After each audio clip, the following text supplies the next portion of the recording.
நாம் காளான் 65 செய்வதற்கு காளானை நன்றாக கழுவி மேல் தோலை எடுத்து நாம் பொடியாக நறுக்கிக் கொள்ள வேண்டும்.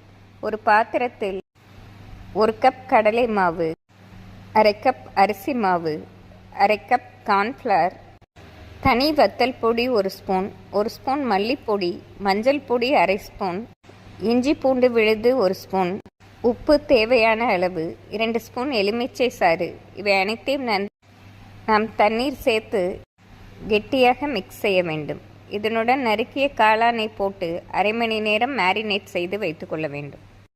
1/2 மணி நேரம் நன்றாக ஊறிய பின்னர் கடாயில் எண்ணெயை காய வைத்து நாம் உதிரியாக காளானை பொரித்து எடுத்தோம் என்றால் அருமையான காளான் 65 ரெடி. நாம் இதற்கு ஃபுட் கலர் சேர்க்காமலே பார்ப்பதற்கு ப்ரௌன் கலராக அழகாகவே இருக்கும். நாம் ஆப்ப சோடா, ஃபுட் கலர் எதுவுமே சேர்க்காமல் செய்வதால்